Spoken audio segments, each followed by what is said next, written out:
लैला को किसी गुलियार नाम की औरत का फ़ोन आता है। फ़ोन उठाती है, कहती है हेलो गुलियार मैडम, आप कैसी हैं। गुलियार उससे कहती है कि इस साल का एनुअल डिनर हम तुम्हारे रेस्टोरेंट में करेंगे, यानी असूदे पे। मुझे यकीन है कि लास्ट ईयर की तरह इस साल भी तुम लोग बहुत ज़बरदस्ती अरेंजमेंट करोगे। लैला कहती है गुलियार मैडम, मुझे आपको एक बात बतानी है। दरअसल मैं अब असूदे में काम नहीं करती हूँ, क्योंकि मेरे लिए आपके पास एक सरप्राइज़ है। मैं अपनी खुद का एक रेस्टोरेंट खोल रही हूँ। वाह, इट्स अ गुड न्यूज़। फिर तुम्हारा एनुअल डिनर तुम्हारे ही रेस्टोरेंट में होगा। तो चलो फिर 17 को मुलाकात होती है। वैसे भी तुम तो जानती हो, जो औरत खुद से अपना काम करती है, मुझे वो औरतें बहुत पसंद है। लैला परेशानी में आधी रात को अपनी माँ को फ़ोन मिलाती है। उसकी माँ घबरा जाती है कि इतनी रात को लैला का फ़ोन आ रहा है। वो जब फ़ोन उठाती है तो लैला उससे कहती है मैं बहुत परेशान हूँ, मुझे समझ नहीं आ रहा कि मैं क्या करूँगी अब। बेटा परेशान मत हो, देखना हर चीज़ ठीक हो जाएगी। बस आप मुझे ये बताएं कि आप मुझसे प्यार करती हैं ना। हाँ बेटा, मैं तुमसे बहुत प्यार करती हूँ। बस ठीक है, मेरे लिए ये बहुत है। ओके, अल्लाह हाफिज़। लैला ये सुनते ही उसके दिल में जैसे कोई एनर्जी सी आ गई हो और वो फ़ौरन फ़ोन बंद कर देती है। फिर लैला एक चार्ट बनाती है और फ्रंट पेज पर लिखती है 17, कि उसको 17 तक क्या कुछ करना है अपनी एस्टेब्लिशमेंट को बड़ा करने के लिए। लैला वो सब चीज़ें लिखती है जो उसको चाहिए उस रेस्टोरेंट को बड़ा करने के लिए या उसको रेस्टोरेंट को बनाने के लिए। यहाँ पर लैला अपने रेस्टोरेंट के लिए जगह देख रही होती है। लैला को एक जगह पसंद आती है अपने रेस्टोरेंट के लिए और उसके बिल्कुल एन सामने असूदे भी होता है। लैला उसे कहती है कि मैं इसी जगह को रेंट आउट करूँगी, यानी मुझे चाहिए कि मैं यहाँ पर ही अपना रेस्टोरेंट बनाऊँ। वो आदमी उसको अजीब सी निगाह से देखता है। वो कहते हैं कि आप यहाँ पर रेस्टोरेंट बनाएंगे और जबकि आपको पता है कि इसके बिल्कुल सामने असूदे हैं, तो असूदे को छोड़ के कोई आपके रेस्टोरेंट में क्यों आएगा भला। आपको तो चाहिए कि आप असूदे के सारे जो एम्प्लॉयज़ हैं और सारे जो कस्टमर्स हैं उनको अपनी तरफ मुतवज्जा करें, कुछ करें इसके लिए। लैला कहती है कि ये सारा मेरा काम है कि मुझे क्या करना है। आप मुझे मत बताएं कि मुझे क्या करना चाहिए, बस आप मुझे इस जगह का रेंट आउट के लिए पेपर्स बनवा दें। वो आदमी लैला को ये जगह देते हुए हेजिटेट हो रहा होता है, तो वो उसे कहता है कि आप इस जगह के ओनर से खुद ही बात कर लें जाकर।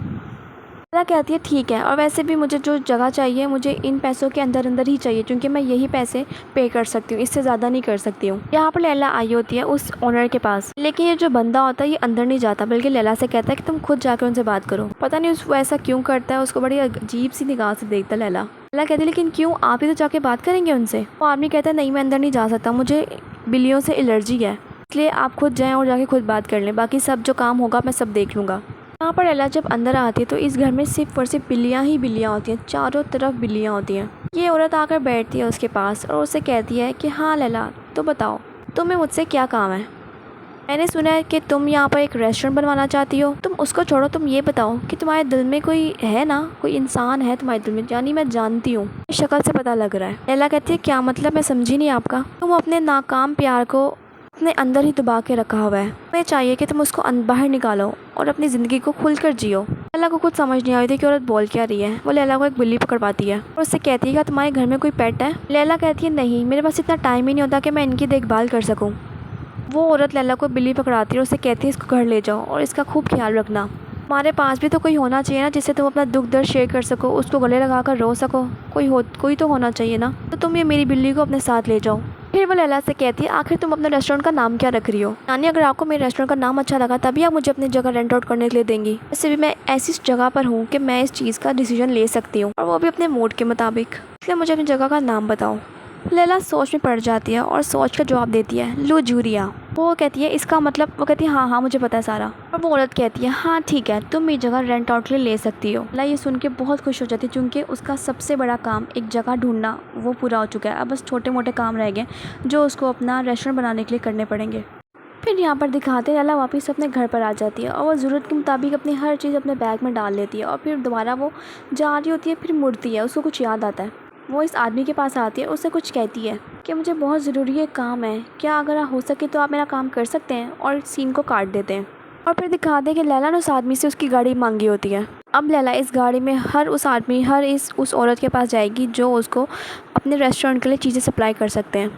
यहाँ पर दिखाते हैं कि जैम अपने बाबा और अपने दादा के साथ बैठ के यहाँ पर लंच कर रहा होता है। उसका बाप जैम से कहता है कि मैं तुम्हारे लिए बहुत अफसोस करता हूँ, कभी कभार मैं सोचता हूँ कि मैंने तुम्हें बहुत दुख दिए हैं, शायद मैंने कभी तुम्हारी माँ को छोड़ा ना होता तो आज तुम इतने दुखी ना होते, यानी तुम हमेशा अकेले रहते हो और इस सब चीज़ों का तुम पर बहुत बुरा असर पड़ा है, मैं जानता हूँ इस सब चीज़ों को। फिर इस सब के बाद जैम उनका मूड अच्छा करने के लिए कोई ना कोई जोक कर रहा होता है, यानी वो लोग आपस में बातें कर रहे होते हैं। वो लोग फिर जैम की शादी के ऊपर आ जाते हैं। उन्हें बताता है कि उसे ऐसी लड़की चाहिए जिसके बारे में उसको हर चीज़ पता हो। वो जानना चाहता है कि वो रात को क्या खाती है, दिन में क्या खाती है, उसके दिन में क्या सोचें चल रही हैं, वो हर चीज़ के बारे में कैसा फ़ील करती है, यानी हर एक चीज़ उसके बारे में मैं जानना चाहता हूँ। उसका बाप कहता है, डैड मुझे तो लगता है कि जेम हमारे जैसा बिल्कुल नहीं है, ये हम दोनों से बिल्कुल ही हटके है। और ड्रिंक करने के बाद दिखाते हैं कि जेम का बाप गाड़ी में बैठ जाता है। जेम का दादा बैठने लगता है, वो फटाफट खुद ही बैठ जाता है और जेम वहाँ से निकल जाता है अपने घर जाने के लिए। यहाँ पर जब वापस आता है तो वो उससे पूछता है कि लैला किधर है, लैला घर पर है क्या। फिर वो आदमी उसको बताता है कि लैला तो घर पर नहीं है, कुछ देर पहले वो आई थी लेकिन अपना सामान सब कुछ लेकर वहाँ से चली गई है। मुझे नहीं पता कि लैला आखिर कहाँ पर गई है। जेम ने ड्रिंक की होती है तो थोड़े नशे में होता है। वो कह रहा होता है कि लैला किधर है, मुझे लड़े बगैर चली गई। उसने तो मुझसे कहा था कि हम लोग लड़ाई करेंगे, हम लोग जंग लड़ेंगे, और अब जंग लड़े बगैर ही पता नहीं वो कहाँ चली गई है।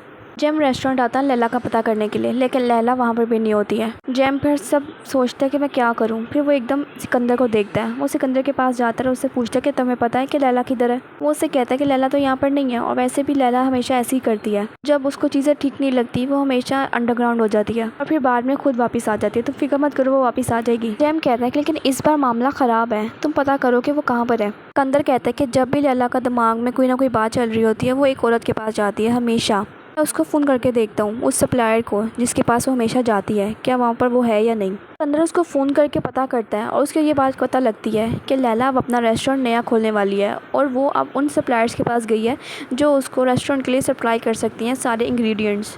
फ़ोन बंद होने के बाद जब सिकंदर उसको बताता है जेम को, तो जेम फटाफट वहाँ से निकल जाता है लैला के पीछे पीछे।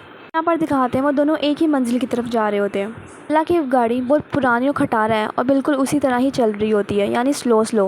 यहाँ पर लैला जब पहुँचती है तो वो यहाँ पर जो सप्लायर के बच्चे हैं उन सबको कैंडीज़ और कुछ ना कुछ गिफ्ट्स या बुक्स देती है। हमेशा वो लैला इनके साथ ऐसे ही करती होती है, कुछ ना कुछ इनके लिए ज़रूर लेकर आती है। फिर लैला इस जो सप्लायर है ये इसके पास जाती है, उसे कहती है कि मुझे आपसे बहुत ज़रूरी बात करनी है, मैं अपना एक नया रेस्टोरेंट खोल रही हूँ।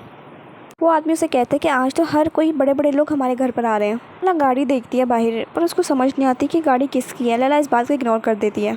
बिना कुछ जाने जब लैला आराम से चल रही होती है तो उसको सामने नज़र आता है जेम, और जेम को देखकर तो वो हैरान बन जाती है, यानी ये यहाँ पर क्या कर रहा है, इसको यहाँ पर पता कैसे लगा कि मैं यहाँ पर आने वाली हूँ। लैला को उसको देख के बिल्कुल मूड ऑफ हो जाता है और जेम एक शैतानी हंसी के साथ उसको देखना शुरू हो जाता है। तो चलें, इतने में ही एपिसोड ख़त्म होती है। Okay, bye bye.